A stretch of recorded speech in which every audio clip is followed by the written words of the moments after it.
Acara ini didukung oleh Desa Pay, cashless-nya kerabat desa Indonesia. Ada beberapa informasi yang sifatnya umum, tapi informasi detail mungkin justru diperoleh dari pendataan desa satu persatu. Makanya kita coba melihat kapan tentang mitigasi bencana itu muncul dalam kuesioner potensi desa. Ini adalah kuesioner yang sudah digali di desa. Paling tidak yang kita lihat sekarang dari tahun 96.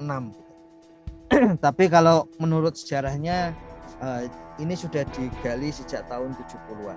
Nah, jadi dari informasi kuesioner itu kita bisa menyadari, kita bisa mengetahui kapan kita mulai menyadari resiko bencana. Karena kalau kita sadar, itu salah satu indikasinya akan muncul dalam kuesioner dan kemudian ditanyakan itu di lapangan.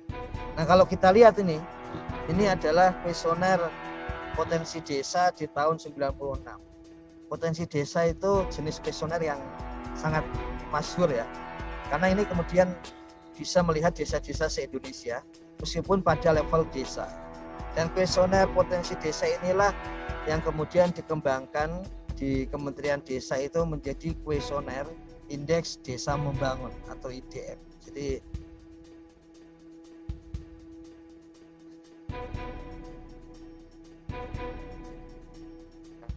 ini kuesioner yang memang sudah berumur lama.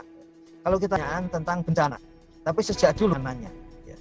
Itu contohnya terlihat juga di dalam penghitungan IDM, Indeks Desa Membangun. Jadi di situ ada penghitungan mengenai bencana. Apa sih bedanya bencana dengan mitigasi bencana? Kalau bencana itu tidak sepenuhnya bisa dikelola manusia. Artinya dia tidak termasuk dalam konsep-konsep pembangunan. Karena pembangunan itu jenis perubahan yang disengaja, yang dibuat oleh manusia, karena itu disengaja, dan kemudian tujuannya membuat lebih baik. Dan bencana ini tentu saja tidak masuk dalam kategori itu. Makanya ketika ada kritik misalnya terhadap berbagai indeks tentang pembangunan desa, kenapa ada bencana masuk di situ?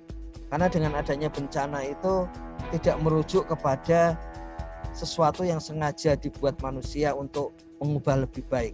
Justru dengan adanya bencana, apalagi dalam IDM di mana bobotnya itu tertinggi, maka sekali desa mendapat bencana, dia bisa jatuh dari yang tadinya misalnya mandiri, maju, bisa langsung jatuh menjadi desa tertinggal.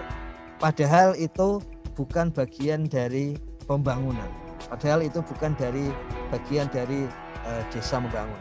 Makanya sebetulnya yang lebih penting dari bencana dalam konteks pembangunan, membangun desa adalah mitigasi terhadap bencana. Makanya judul kita di awal dari resiko.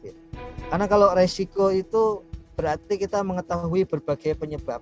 Dan karena itu kemudian kita bisa menyusun mitigasinya. Jadi kita sering melihat film-film tentang bagaimana di Amerika itu ada orang yang memang mencari topan, ada orang yang memang mencari badai, supaya dari sana itu bisa mengetahui perilaku badai dan kemudian setelah itu melakukan mitigasi. Nah, ini penting bagi kita sebetulnya sebagai bagian dari pendampingan di desa, baik itu dilakukan oleh kepala desa dan perangkat desa sendiri mendampingi warganya maupun tenaga pendamping profesional untuk mengetahui bagaimana pengetahuan lokal apa saja yang diketahui oleh warga secara tradisional itu tentang bagaimana penanganan bencana. Di samping tentu saja nanti digabung dengan pengetahuan baru tentang bencana. Nah, ini jadi kita lihat di kuesioner 96 itu yang ditanya bencananya, tapi belum sampai pertanyaan pada mitigasi. Kemudian pada kuesioner tahun berikutnya, periode berikutnya di tahun 2000, ini juga kita lihat ada pencemaran dan kemudian luas lahan kritis dan bencana hilang. pertanyaan tentang itu tidak ada. Jadi memang pertanyaan di Podes sesuai konteksnya. Makanya tadi mengapa kita mempelajari kuesioner dari Podes ini, karena dia menunjukkan konteksnya, menunjukkan suasana batin dari Indonesia terhadap desa. Jadi di tahun 2000 ini yang muncul adalah jenis pencemaran, bukan bencananya. Kemudian berikutnya, pertama kali muncul lebih detail kembali lagi di tahun 2005, ini juga mengenai bencana lagi. Jadi pertanyaannya adalah bencana. Dan ini penting sebagai bahan awal bagi kita, mana saja desa yang rawan bencana. Apa yang dimaksud dengan rawan bencana?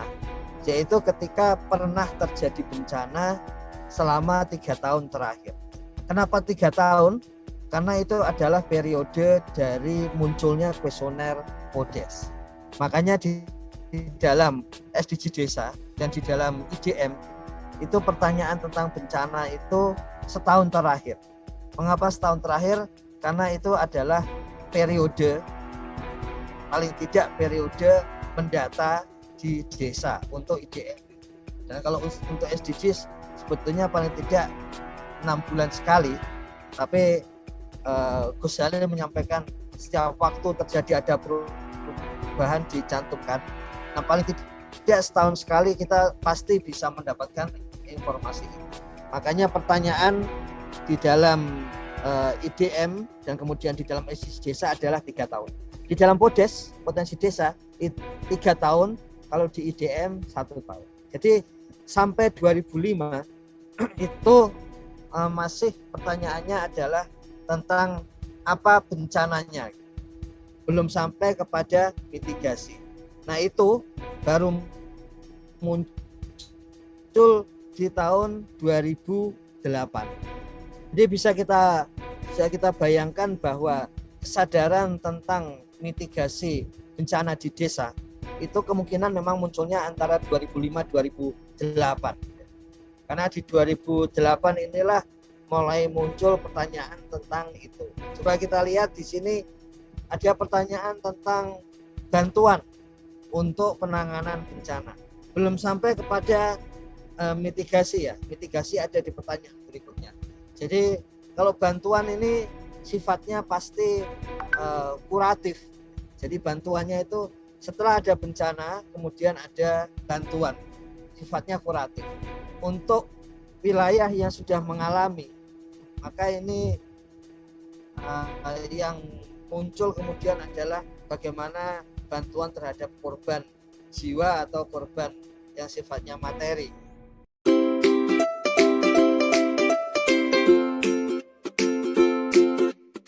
Dapatkan kabar baik dan kebaikan desa dan perdesaan hanya di TV Desa News. Unduh aplikasinya segera.